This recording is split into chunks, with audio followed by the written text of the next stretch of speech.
முக்கியமான பதிவு 2026ஆம் ஆண்டு மார்ச் 6ஆம் தேதி திருநள்ளாறில் சனி பகவான் பயிற்சி எப்படி இருக்கும் என்பதை சொல்கிறதுக்கு முன்னாடி சனீஸ்வர பகவான் நல்லவரா கெட்டவரா போல பக்தி உள்ளவனை நிச்சயமாக பெரிய அளவில் தண்டிக்க மாட்டார்.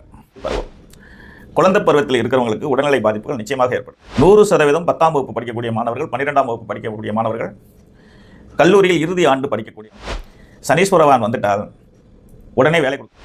அரசாங்க பணியில் இருப்பவர்கள், தனியார் பணியில் இருக்கக்கூடியவர்கள், அரசாங்க பணியில் இருக்கக்கூடியவர்கள், இரண்டு தரப்பை சில பேருக்கு இடமாற்றம் ஏற்படும். சில பேருக்கு வேலையில் பிரச்சனை வரும். போக்குவரத்தில் ரொம்ப ரொம்ப கவனமாக இருக்கணும். இனிமேல் சனி பகவான்கிட்ட வந்து இனிமேல் நீங்கள் ஒழிச்சிட்டு இருக்க முடியாது. இனிமேல் நீங்கள் ஒழிச்சிட்டு இருந்தீங்க அப்படின்னு சொன்னால் நிச்சயமாக தண்டனை பேர். சனீஸ்வர பகவான் உங்களை இயக்க போகிறார், உங்களுக்கு வாழ்க்கை பாடத்தை கற்றுக் கொடுக்க போகிறாருங்கிறது தெளிவாயிடுச்சு. அதுவே நாம் செய்கிற ஒரு நன்றி கடன் மாதிரி அது பரிகாரம் ஆகிடும். ஆகவே நீங்கள் வந்து 58 to 60க்குள் இருக்கக்கூடியவர்கள் சந்திக்காதீங்க. கவனமாக இருங்க, பத்திரமா இருங்க, பாதுகாப்பாக இருங்க.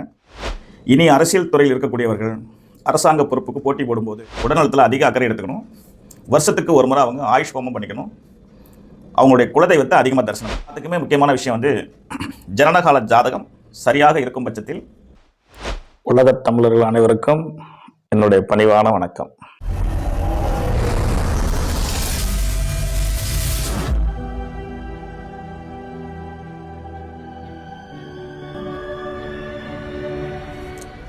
உலகத் தமிழர்கள் அனைவருக்கும் என்னுடைய பணிவான வணக்கம். எல்லோரும் எல்லா நலன்களும் பெற்று வாழ அன்னை பராசக்தி அனுகிரகம் பண்ணுவாங்க. உங்களுக்காக நான் வேண்டிக் கொள்வேன். முக்கியமான பதிவு 2026ஆம் ஆண்டு மார்ச் 6ஆம் தேதி திருநள்ளாறில் சனி பகவான் பயிற்சியாக இருக்கிறார். உலக நாடே எதிர்பார்த்து கொண்டிருக்கிறது. அதில் தமிழ்நாட்டு மக்கள் மிகவும் ஆவலோட எதிர்பார்த்து காத்துட்ருக்கிறீங்க. இந்த அடிப்படையில் மேசராசி நேயர்களுக்கு சனி பகவான் பயிற்சி எப்படி இருக்கும் என்பதை சொல்கிறதுக்கு முன்னாடி சனீஸ்வர பகவான் நல்லவரா கெட்டவரா, அவரை கண்டு நாம் வந்து பயங்கொள்வது சரியா தப்பா? சனி ஈஸ்வரன் அப்படின்னாலே ஈஸ்வரனின் பிள்ளை என்று பொருள். ஈஸ்வரன் எப்படி நம்மளை வந்து பாதுகாத்து வருவாரோ அதே போல தான் சனீஸ்வரனும் நம்மளை பாதுகாக்கவே படைக்கப்பட்டவர். அவர் வந்து ஒரு நீதி தேவன். நீதி தேவன் என்றால் நம்மளெல்லாம் உருவாக்கிய ஈஸ்வரனையே சமமாக பாவித்து நன்மை தீமை செய்தவர். அதில் அவர் வெற்றி பெற்றதுனால தான் அவருக்கு சனி ஈஸ்வரன் என்று பெயர். நீதி தவற மாட்டார் என்பதுதான் அதோடைய பொருள். நீதி தவற மாட்டார் என்ன அர்த்தம்னா, நல்லவர்களை பெரிய அளவில் தண்டிக்க மாட்டார், கெட்டவர்களுக்கு சரியான தண்டனையை கொடுத்தே தீர்வார். ஏன்னா இன்னைக்கு தவறுகளை ஈஸியாக செய்துட்டு தப்பிச்சுக்கலாம் அப்படின்னு நினைக்கிறாங்க மனிதர்கள், அவரவர்களுக்கு தகுந்த இடத்துல. அப்போ ஈஸியாக தப்பிச்சுட்டு போயிடலாம் அப்படிங்கிற எண்ணத்தில் அவங்க இருக்கும்போது தண்டனை கிடைக்காம போயிடுச்சு அப்படின்னா தவறுகள் அதிகமாகும் தானே. சட்டத்திலேருந்து தப்பிச்சுக்கிறாங்க, பணத்தால் தப்பிச்சுக்கிறாங்க, பழக்க வழக்கங்களால் தப்பிச்சுக்கிறாங்க. தப்பிக்கிறதுக்குன்னே பல வழிகளை மனிதர்கள் கண்டுபிடிச்சி வச்சுருக்காங்க, எது தவறு செய்துட்டு தப்பிச்சுக்கிறதுக்கு. ஆனால் நீதி தேவன் அப்படிங்கிற சொல்லக்கூடிய சனீஸ்வரவான் நம்மளை வாட்ச் பண்ணிகிட்டு இருப்பார். அவர் முற்பிறவியவே வாட்ச் பண்ணிட்டு இருந்தால் இந்த பிறவியில் நமக்கு நன்மை தீமை செய்ய போகிறார். அப்போ இந்த பிறவியில் நாம் என்ன செய்கிறோங்கிறத கண்டுபிடிக்க இருப்பாரா என்ன? அதனால் தவறு செய்தால் தண்டனை வழங்கக்கூடியவர் சனீஸ்வர பகவான். நாம் நல்லவராக இருந்தால் அவருக்கு நமக்கு பெரிய அனுபவங்களை கற்றுக் கொடுப்பார். வாழ்க்கை நாயகன், நவக்கிரக நாயகன், ஆதியும் அந்தவுமாகி இருக்கக்கூடியவர். அப்போ நமக்கு நிறைய அனுபவ பாடங்களை கற்றுக் கொடுப்பார். அவருடைய நம்ம வாழ்க்கையில் சஞ்சாரம் செய்யும்போது அப்படின்னா என்ன அர்த்தம்னா, அஷ்டம சனி நடக்கும்போது, 7.5 சனியாக இருக்கும்போது ஒவ்வொரு மனிதனுக்கும் முற்பிறவிக்கான நன்மை தீமையவும் இப்பிறவியில் எப்படி வாழ வேண்டும் என்பதற்கான வழிகாட்டுதலையும் அவர் செய்து கொடுப்பார். அதற்கு பேர் வந்து அனுபவம் என்று பொருள். அந்த அனுபவத்தை வாரி வழங்கக்கூடிய சனீஸ்வர பகவானை நாம் குற்றவாளியாக பார்ப்பது எவ்வளோ பெரிய குற்றம், அல்லது அவரை கண்டு நம்ம பயப்படுவதுங்கிறது எவ்வளோ பெரிய தவறு. அவரை கண்டு நாம் பயம் கொள்ள வேண்டிய அவசியம் இல்லை. அதே போல் பக்தி உள்ளவனை நிச்சயமாக பெரிய அளவில் தண்டிக்க மாட்டார். தர்ம சிந்தனை உள்ளவரை நிச்சயமாக தண்டிக்க மாட்டார். ஏன்னா தர்மத்துக்கு அவர் தான் சொந்தக்காரர். பக்திக்கு அவர் எப்போவுமே தலை வணங்குவார். அதனாலேயே விநாயகப் பெருமானை அவர் பிடித்ததில்லை அப்படின்னு சொல்லுவாங்க. அதை அவர் அறிவுபூர்வமாக தப்பிச்சுக்குவார். நம்மளுடைய இறை வழிபாட்டில் முதல்ல மேலே பிள்ளையார் சொல்லி போடுவோம் இல்லைங்களா, ஈஸ்வரின் பிள்ளை அல்லவா, அறிவுபூர்வமாக தப்பிச்சுக்குவார். இன்று போய் நாளை வா அப்படின்னு சொல்லி. அடுத்ததாக ஆஞ்சநேயர், அவர் மிகப்பெரிய பக்திமான், ராமனின் பக்திமான். ராமருடைய அவருக்கு எப்படி பேர் சொல்லுன்னு தெரியல, ஈடு இணையில்லாத ஒரு பக்திக்கு சொந்தக்காரனா அது அனுமன் தான். அவரையும் சனீஸ்வர பகவான் பிடித்ததில்லை அப்படின்னு சொல்லப்பட்டிருக்கு வரலாற்றில்.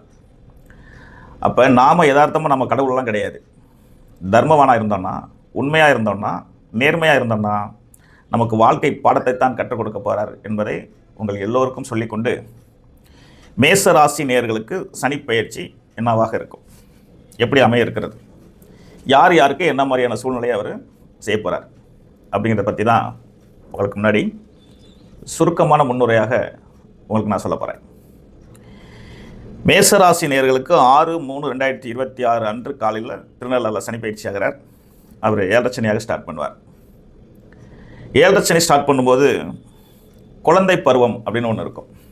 குழந்தை பருவம், குழந்தை பருவத்தில் இருக்கிறவங்களுக்கு உடல்நிலை பாதிப்புகள் நிச்சயமாக ஏற்படும். சின்ன குழந்தையாக இருக்கிறவங்களுக்கு பிணிகள் நெருங்கும், சளி பிடிக்கிறது, காயம்படுறது, அந்தந்த வயசுக்கு ஏற்ற மாதிரி சின்ன சின்ன பாதிப்புகளை குழந்தை பருவத்தில் கொடுப்பார். அப்போ அந்த குழந்தை பருவத்தில் இருக்கிறவங்களை பெற்றோர்கள் கவனமாக பாதுகாத்து கொள்ள வேண்டும். இதுதான் குழந்தைகளுக்கு. அடுத்ததாக பள்ளி பருவம், 1ஆம் கிளாஸ்லேருந்து 10ஆம் கிளாஸ் வரைக்கும் படிக்கும்போது பிரச்சனைகள் இல்லை. இந்த 10ஆம் வகுப்பு 12ஆம் வகுப்பு கல்லூரியில் இறுதி ஆண்டு படிப்பவர்கள், இந்த 3 கட்டத்தில் உள்ளவங்களுக்கு ரொம்ப பயம் வந்துடும் தானாகவே. சனி பகவான் வந்துட்டார், சனி பகவான் வந்துட்டார் அப்படின்னு. அதெல்லாம் ஒன்றும் கிடையாது. 100% 10ஆம் வகுப்பு படிக்கக்கூடிய மாணவர்கள், 12ஆம் வகுப்பு படிக்கக்கூடிய மாணவர்கள், கல்லூரியில் இறுதி ஆண்டு படிக்கக்கூடியவர்கள் மிகவும் ஜாக்கிரதையாக சிரத்தை எடுத்து நீங்கள் படிச்சிங்க அப்படின்னா நல்ல மார்க் உறுதியாக வாங்கிடலாம். நீங்கள் அடுத்த கட்டத்துக்கு நீங்கள் போயிடலாம். நீங்கள் கவனக்குறைவாக இருந்தீங்கன்னா பாதிப்பு உங்களுக்கு தான். அதனால் இந்த 3 காலகட்டத்தில் இருக்கக்கூடிய குழந்தைகள் வீட்டில், அதாவது அவங்களுடைய அம்மா அப்பா அந்த குழந்தைங்களுக்கு ரொம்ப ஒரு உற்சாகத்தையும் பாதுகாப்பையும் கொடுத்து டியூஷன் போக்குவரத்து வச்சு அவங்கள படிக்க வைங்க. உணவு பழக்க வழக்கங்களில் பார்த்துக்குங்க. போக்குவரத்தில் கொஞ்சம் கவனமாக இருக்க சொல்லுங்கள். உடல்நலத்தில் அக்கறை செலுத்திக்க சொல்லுங்கள். படிப்புக்கு நீங்கள் சொல்லிக் கொடுத்து அவங்கள நல்லா ஊக்குவிக்கணும். அது மோட்டிவேஷன் சொல்லுவாங்க. அந்த மாதிரி சொல்லி அவங்கள மேலும் மேலும் கவனமாக இருக்கும்படி செய்யணும். அதுக்காக குழந்தைங்களை திட்டவும் கூடாது, அடிக்கவும் கூடாது, பயமுறுத்தவும் கூடாது. ஆகவே இந்த 3 நிலையில் இருக்கக்கூடிய மேசராசி நேயர்கள், ஆண்கள், பெண்கள், மாணவர்கள், மாணவிகள் மிகவும் கவனமாக இருந்தால் நீங்கள் நிச்சயமாக அடுத்த கட்டத்தை நோக்கி பயணிக்கலாம். அடுத்ததாக படிப்பை முடிச்சிட்டேன் சார், டிகிரி வாங்கியாச்சு, இறுதி ஆண்டு 2026ஆம் ஆண்டு நான் படிப்பை முடிச்சாச்சு, டிகிரியை கையில் வாங்கியாச்சு, பட்டத்தை கையில் வாங்கியாச்சு, என்ன சார் செய்யலாம் அப்படின்னு நினைப்பாங்க. ஒவ்வொருத்தருக்கும் ஒவ்வொரு விதமான கற்பனை இருக்கும். நான் பெரிய வேலைக்கு போகணும், பெரிய சம்பளம் வாங்கணும் அப்படின்ற மாதிரி சிந்தனைகள் இருக்கும். அது நியாயமான சிந்தனை தான். ஆனால் சனீஸ்வரவான் வந்துட்டால் உடனே வேலை கொடுக்க மாட்டார். அதனால் நான் எல்லாருக்கும் சொல்லுவேன், பட்டம் வாங்கியவர்கள் அனைவரும் கிடைக்கும் பணிக்கு சென்று விடவும். கிடைக்கும் பணிக்கு சென்று அங்கேருந்து உங்களை அடுத்த கட்டத்துக்கு நோக்கி உங்களை நீங்கள் கொண்டு போங்க. ஏன்னா போகும்போதே பெரிய வேலைக்கு போகணும்னு நினச்சிங்கன்னா நிச்சயமாக முடியாது. இது கவனத்தில் வச்சுக்கோங்க. இது என்னுடைய சகோதரர்களுக்கு என்னுடைய பணிவான வேண்டுகோள். அடுத்ததாக தனியார் பணியில் இருப்பவர்கள், அரசாங்க பணியில் இருப்பவர்கள், தனியார் பணியில் இருக்கக்கூடியவர்கள், அரசாங்க பணியில் இருக்கக்கூடியவர்கள், 2 தரப்பை சார்ந்தவர்களும் மிகவும் ஜாக்கிரதையாகவும் எச்சரிக்கையாகவும் இருக்க வேண்டும். சில பேருக்கு இடமாற்றம் ஏற்படும், சில பேருக்கு வேலையில் பிரச்சனை வரும், சில பேருக்கு வேலை இல்லாமல் கூட போயிடும். அந்த மாதிரி சூழ்நிலை வராத அளவுக்கு உங்களை நீங்கள் எந்த மாதிரி பாதுகாத்துக்க முடியுமோ அந்த அளவுக்கு உங்களை நீங்கள் ஜாக்கிரதையாகவும் கவனமாகவும் பாதுகாத்து கொள்ள வேண்டும். போக்குவரத்தில் ரொம்ப ரொம்ப கவனமாக இருக்கணும். இதுதான் சனீஸ்வரன் ஸ்டார்ட் பண்ணும்போது ஒரு சின்ன காயப்படுத்துவார், வந்துட்டேன் அப்படின்பார். அது மாதிரி. அதனால் 100% பணியில் இருக்கக்கூடியவர்கள் மிகவும் கவனமாகவும் எச்சரிக்கையாகவும் இருக்க வேண்டும். உங்கள் மீது குற்றம் இல்லாத அளவுக்கு பார்த்துக்குங்க. மற்றதை சனி பகவான் பார்த்துக்குவார்.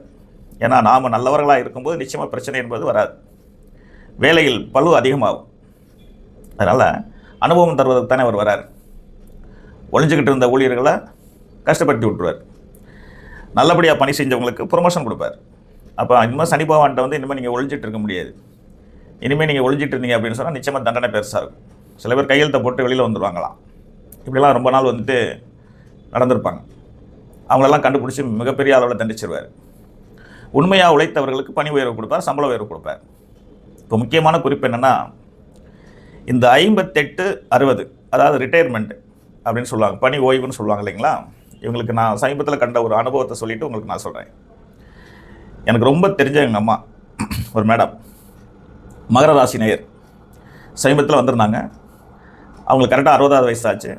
அம்மாட்ட கேட்டேன், எப்போம்மா நீங்கள் ரிட்டையர்மெண்ட் ஆக போகிறீங்க அப்படின்ட்டு. ஜனவரி மாதம் இறுதியில் ஆகிறேன்ப்பா அப்படின்னாங்க. நான் சொன்னேன், 1000 மடங்கு கவனமாக பத்திரமாக இருந்து பாதுகாப்பாக வெளியில் வந்துருங்க அப்படின்னு சொன்னேன். நான் இப்படி சாதாரணமாக சொன்னேன், அவ்வளோதான்.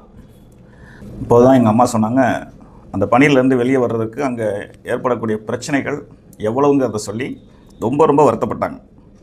ஆகவே என்னுடைய அனுபவ கருத்து என்ன சொல்லுது அப்படின்னா, சனீஸ்வர பகவான் உங்களை இயக்க போகிறார், உங்களுக்கு வாழ்க்கை பாடத்தை கற்றுக் கொடுக்க போகிறாருங்கிறது தெளிவாயிடுச்சு. 35 ஆண்டுகள் உழைச்சாச்சு, 30 வருஷம் உழைச்சாச்சு அப்படின்னா 2 வருஷம் போனால் போயிட்டு போகுது. இது வந்து அனுபவம், பரிகாரம் மாதிரி அதுக்கு பேர். 58க்கும் 60க்கும் இடையிலேயே நீங்கள் வந்து விஆர்எஸ் கொடுத்துட்டு வெளியே வந்துடலாம். அது அவரவருடைய விருப்பம். இது என்னுடைய அனுபவ கருத்து தான். நீங்கள் ஒரு அனுபவத்தை கற்றுட்டு இருக்கும்போது நான் ஜோதிட துறையிலேருந்து கற்றுட்டு இருக்கேன் இல்லைங்களா. அதனால் இதெல்லாம் வந்து பரிகாரங்கள். ஒரு வேலையை வந்து நாம் விட்டுட்டு வெளியில் வரோன்னா சனி பவனுக்கு அதுவே நாம் செய்கிற ஒரு நன்றிக்கடன் மாதிரி அது பரிகாரம் ஆகிடும்.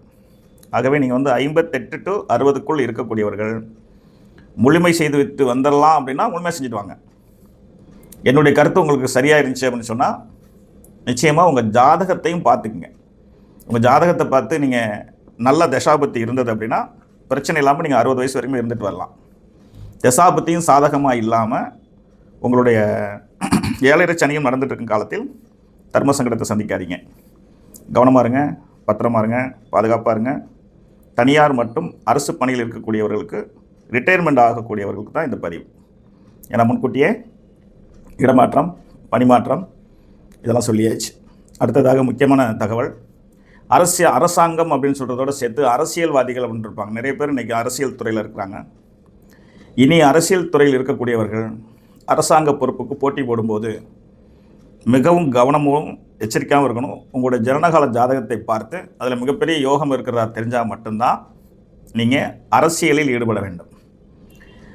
அப்படி அரசியலில் ஈடுபடும்போது யோக தசைகள் இருந்தால் கொஞ்சம் வெற்றிகள் கிடைக்க தான் செய்யும். அப்படி ஒரு வேளை தவறினால் மிகப்பெரிய இழப்புகள் சந்திக்க வேண்டியிருக்கும். மிகவும் எச்சரிக்கையாகவும் கவனமாகவும் அரசியல்வாதிகள் இருக்க வேண்டும். ஓகே, 60 வயது கடந்தவர்களுக்கு 7 சனி 3வது சுற்றாக வரும். அவங்க என்ன செய்யலாம் அப்படின்னு கேட்டிங்கன்னா, உடல்நலத்தில் அதிக அக்கறை எடுத்துக்கணும். வருஷத்துக்கு ஒரு முறை அவங்க ஆயுஷ் ஹோமம் பண்ணிக்கணும். அவங்களுடைய குலதெய்வத்தை அதிகமாக தரிசனம் பண்ணிக்கணும். அடுத்ததாக வந்துட்டு முதலாளிகள்னு ஒருத்தங்க இருப்பாங்க. முதலாளிகள் அப்படின்னு ஒருத்தங்க இருப்பாங்க. 30 வருஷம் சிறப்பாக தொழில் நடந்தது சார், திடீர்னு என்ன நடந்ததுன்னு தெரியல, சரிவு வந்துருச்சு அப்படிம்பாங்க. இவங்களாம் அட்வான்ஸாக ஜாதகத்தை வந்து கவனமாக பார்த்துட்டு தொழில்துறையை வந்துட்டு நிதானமாக செலுத்தி நிதானமான பயணத்தோடு நடந்துக்கிட்டாங்கன்னா பெரிய பாதிப்புகள் இருக்காது என்பது என்னுடைய அனுபவ கருத்து. எல்லாத்துக்குமே முக்கியமான விஷயம் வந்து ஜனனகால ஜாதகம் சரியாக இருக்கும் பட்சத்தில் 100% பயப்பட வேண்டியதில்லை. எல்லாவற்றுக்கும் மேலாக பக்தி இருந்தால் பயப்பட வேண்டாம், தர்மம் செய்தால் பயப்பட வேண்டாம், குலதெய்வத்துடைய ஆசியை பெற்றால் நிச்சயமாக பயப்பட வேண்டாம். அப்போ நம்முடைய முன் ஜென்ம கர்மாவின் பயனையும் இப்பிறவியில் நாம் விவரம் தெரிந்த காலத்திலிருந்து 60 வயது வரை நாம் செய்த நன்மை தீமைகளை ஒத்து தான் 100% சனீஸ்வர பகவான் நமக்கு நன்மையும் தீமையும் செய்வார். தவறு செய்திருந்தோமானால் தண்டனை என்பது தவிர்க்கவே முடியாத ஒன்று. தவறில்லாமல் தர்ம சிந்தனையோடும் பக்தியோடும் வாழ்ந்தோம்னா நிச்சயமாக அவரால் பெரிய பாதிப்புகள் எதுவும் ஏற்படாது. அதை நீங்கள் மனசில் பதிவு பண்ணிக்கோங்க. ஜனனகால ஜாதகம் அப்படிங்கிற ஒரு சின்ன குறிப்பு. 7.5 சனி நடக்கும்போது எல்லாருக்கும் இன்றைக்கி கிட்டத்தட்ட ஜோதிடத்தில் கொஞ்சம் ஆழ்ந்த ஆர்வமும் ஆழ்ந்த ஈடுபாடும் கொஞ்சம் கொஞ்சம் தெரிஞ்சு வச்சுக்கிறாங்க. அதில் நான் அறிந்த ஒரு அனுபவ கருத்து என்னன்னு கேட்டிங்கன்னா, 7.5 சனி பகவான் நடக்கும்போது சனி திசை என்று ஒன்று நடந்தால், அடுத்து சந்திர திசை என்று ஒன்று நடந்தால் கொஞ்சம் கடுமையான பாதிப்புகள் இருக்கும். இது உங்களுடைய ஜாதக கட்டத்தில் உங்களுக்கே தெரிய வந்துச்சு அப்படின்னா நேரடியாக நீங்கள் என்னை பார்க்க வந்துடுங்க. ஃபோன் மூலமாகவும் பேசிக்கலாம், நேராக வரக்கூடியவங்களும் நேராக வந்துடுங்க. ஏன்னா சந்திர தசை மற்றும் சனி தசை நடக்கும்போது 7 சனி நடந்தால் கொஞ்சம் ஆபத்துகள் வந்து அதிகமாக இருக்கும் என்பதை சான்றோர்கள் சொல்லியிருக்காங்க. நானும் 25 வருஷமாக அதை நான் வந்து அனுபவித்து வச்சுருக்கேன். ஆகவே 100% பக்தி உள்ளவர்கள் தப்பிச்சுக்கலாம், தர்மம் செய்யக்கூடியவர்கள் தப்பிச்சுக்கலாம். அதில் எந்த சந்தேகமும் வேண்டாம். சனீஸ்வர பகவான் அருளால் மேசராசி நேயர்கள் பெரிய வெற்றிகளை அடைய வேண்டும் என்று எல்லாம் உள்ள இறைவன்ட்டை வேண்டிக்கிறேன். நான் நீங்கள் என்ன செய்யணும் அப்படின்னு கேட்டிங்கன்னா, குலதெய்வ வழிபாடு செஞ்சுருங்க. மேசராசியில் பிறந்தாலே முருகனுடைய ஆசையை பெற்றவர்கள் என்று பொருள். அதிகமாக முருகனுடைய வழிபாடு பண்ணுங்கள். முருகன் கோயிலுக்கு போங்க. 6 படை வீட்டுக்கும் முடிந்தவர்கள் போகலாம். பக்கத்தில் இருக்க முருகனை தரிசனம் பண்ணிக்கலாம். முருகனுடைய சிந்தனையாகவே இருங்க. முருகனுடைய அருள் உங்களுக்கு கிடைச்சிருச்சு அப்படின்னா சனீஸ்வரனால் ஏற்படுற பாதிப்புகள் உங்களுக்கு குறையும். ஆகவே குலதெய்வ வழிபாடும் முருகனுடைய வழிபாடையும் நீங்கள் செஞ்சுக்கோங்க. வாழ்க்கையில் நிச்சயமாக ஒரு மிகப்பெரிய வெற்றி அடைவீங்க. மேலும் நீங்கள் வந்து தகவலை தெரிஞ்சுக்கணும் அப்படின்னா நேரடியாக எனக்கு ஃபோன் பண்ணுங்கள். ஃபோன் மூலமாக உங்களுடைய ஜாதகத்தை வர முடியாதவர்களுக்கு ஃபோன் மூலமாக வாட்ஸ்அப்பில் அனுப்புங்க. அதன் மூலம் நம்ம பலனை தெரிஞ்சுக்கலாம். நிச்சயமாக மிகவும் மனிதன்போடு கேட்டுக்கொள்கின்றேன். பக்தி தர்மம் இரண்டையும் சேர்த்துங்க. வாழ்க்கை ரொம்ப நல்லா இருப்பீங்க. அடுத்தடுத்து ஒரு பதிவில் உங்களை நான் சந்திக்கிறேன். நன்றி, வணக்கம், வாழ்க வளமுடன்.